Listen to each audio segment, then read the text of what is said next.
आज से भारत में 3500 साल पहले विदेशी आर्यों का भारत में आना, आज से 1300 साल पहले भारत में इस्लामिक आक्रांताओं का आना, आज से 300 साल पहले भारत में अंग्रेजों का आना, इन सभी लोगों ने भारत में आकर मिलजुल कर राज किया और गठबंधन की सरकार बनाई। वो कुछ सेनापति भी बने और दरबारी भी बने।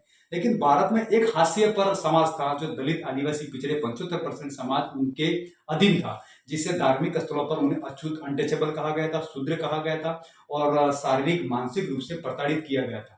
तो उसी तरह से एक राम मनोहर लोहिया जी ने कहा था कि भारत में अंग्रेजों का आना दलित आदिवासी पिछड़ों के लिए वरदान साबित हुआ। यह मेरा कोट नहीं है, राम मनोहर लोहिया जी का है। जैसे अनेक आग्रंथ आए, लेकिन अंग्रेजों ने भारत में शोषण किया, उसमें कोई दो राय नहीं है, इस बात में कोई दो। लेकिन अंग्रेजों ने भारत में आने के बाद दलित आदिवासी पिछड़ों के लिए काफी अच्छे कानून बनाए। जैसे कि हम आगे देखेंगे कि 1917 में अंग्रेजों ने एक कमेटी गठन की थी। उस कमेटी का नाम था साउथ ब्यूरो कमीशन, जो उसके मुख्य सचिव मार्टिन चेम्सफोर्ड थे।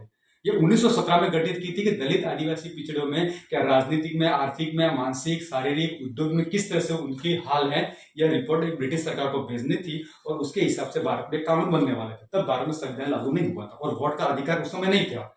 तो जैसे उनका जायजा लेने के लिए 10 साल बाद वापस यही कमेटी गठित की, जो 1927 को 7 ब्रिटिश सांसदों का समूह था, जो भारत में दलित आदिवासी पिछड़ों की रिपोर्ट लेने के लिए भेजा गया था। जो 8 नवंबर 1927 में भारत में संवैधानिक सुधारों के लिए अध्ययन किया गया।